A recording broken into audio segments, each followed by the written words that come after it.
Sudah dibaca belum, Mbak? Di tentang proses pengambilan keputusan konsumen. Jadi kan kalau perilaku konsumen ya kita mempelajari konsumen perilakunya kan, termasuk ketika mereka memutuskan untuk membeli sesuatu. Iya, ya. Ya sudah. Oke. Jadi kita akan bahas di sini. Untuk kegiatan belajar pertama itu tentang konsep dasar pengambilan keputusan. Jadi keputusan itu apa? Yaitu seleksi dari 2 atau lebih alternatif pilihan. Mbak biasanya kalau mau beli sesuatu cenderung bingung memilih atau langsung bisa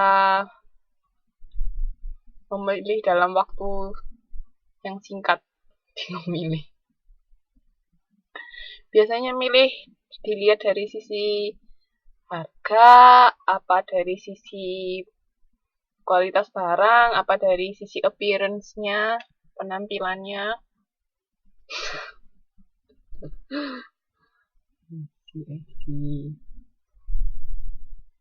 Biasanya dari sisi apa?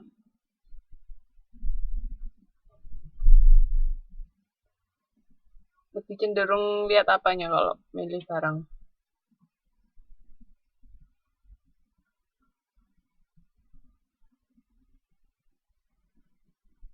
Kualitas. Oke. Tapi biasanya kalau sudah suka sama satu barang, mau coba yang lain nggak? Maksudnya dengan produk yang sama, tapi nyoba merek lain, atau ya sudah milih itu aja kalau sudah tahu, sudah cocok.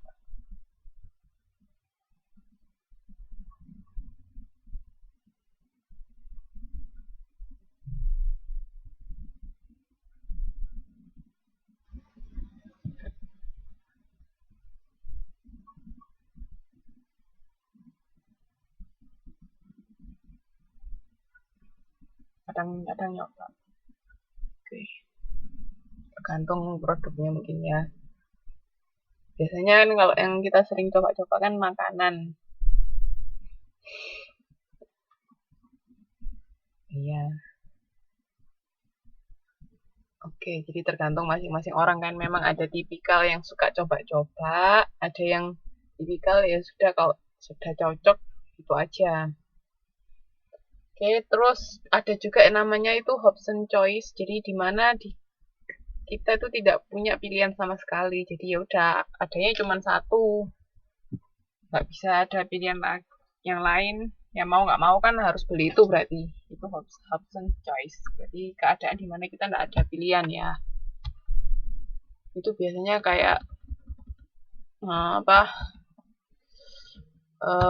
perusahaan monopoli yang bisa memonopoli pasar, kayak misalnya perusahaan listrik di Indonesia kan dipegang cuma sama PLN. Ya udah kita berlangganannya ya sama PLN, tidak ada yang lain karena memang cuma satu aja. Oke, terus habis itu ini ada 3 tingkatan. Ya malam mas, nggak apa-apa. 3 tingkatan pengambilan keputusan. Yang pertama itu extensive problem solving, yaitu konsumen tidak memiliki kriteria untuk mengevaluasi sebuah kategori produk atau merek yang spesifik. Terus yang kedua, ada limited problem solving. Konsumen telah menetapkan kriteria dasar untuk mengevaluasi kategori produk dan berbagai merek. Sedangkan yang ketiga, yaitu routinized response behavior, yaitu konsumen memiliki beberapa pengalaman dengan kategori produk dan memiliki seperangkat kriteria yang telah ditetapkan untuk mengevaluasi merek-merek yang dipertimbangkan. Kira-kira Mbak sama Mas lebih cenderung yang mana?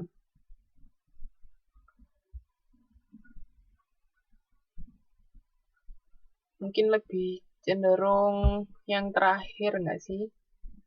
Kan karena kita sudah sering beli produk, terus kita juga ada kriterianya.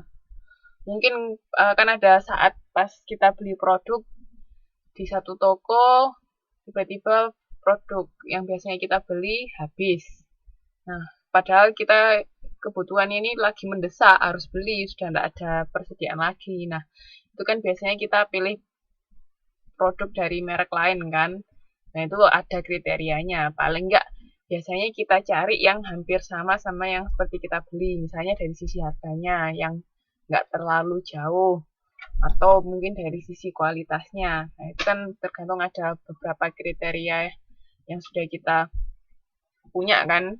Kan orang-orang beda-beda. Ada yang kriteria pertama untuk beli produk itu dari sisi harganya, ada yang dari sisi kualitasnya, ada yang dari sisi manfaat, atau dari sisi packagingnya, karena packagingnya bagus, suka koleksi tempatnya, itu juga ada. Jadi kan masing-masing individu kriterianya beda-beda. Jadi di sini ada 3 tingkatan ya. Yang pertama ekstensif. Kalau ekstensif itu nggak ada kriteria apa-apa. Kalau limited itu ada kriterianya. Sedangkan kalau routinized itu kita sudah pernah membeli produk tersebut dan juga memiliki kriteria untuk mengevaluasi kualitas produk. Oke. Terus habis itu kok nggak bisa gerak ya? Bentar.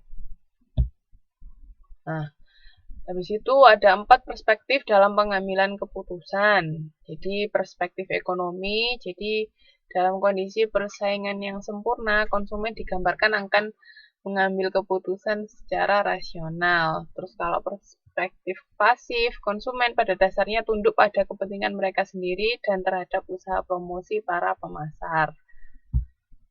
Terus ada perspektif kognitif, konsumen yang mau menerima maupun secara aktif mencari produk yang memenuhi kebutuhan mereka. Terus yang terakhir itu ada perspektif emosi, yaitu setiap orang melibatkan emosi dalam pembelian atau kepemilikan barang tertentu. Jadi kan kognitif, afektif itu pasti kita ketemuin kan.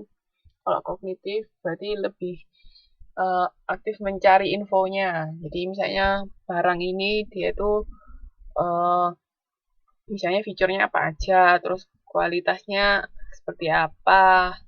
Pokoknya banyak, kalau kognitif tuh banyak-banyak mencari informasi. Sedangkan kalau emosi atau efektif kan berdasarkan emosi. Wah, ketika ngelihat barang itu memiliki perasaan senang atau seperti apa, itu berdasarkan emosi. Oke, jadi ada 4 ya. Kalau pasif ya udah, kita misalnya pemasar bilang apa, ya kita percaya aja, jadi kita beli. Jadi pokoknya kayak istilahnya mentah-mentah makan apa yang dibilang sama pemasar, itu yang pasif. Pernah nggak jadi konsumen yang pasif?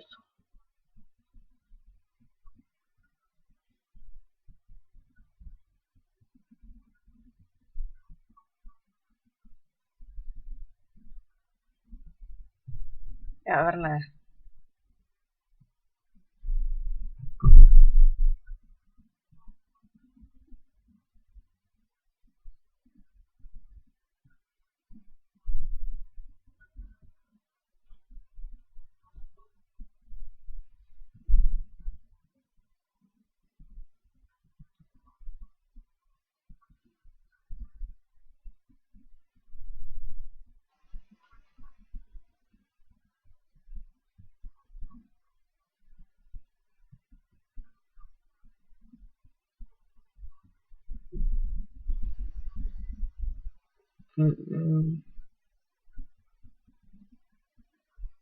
Bisa,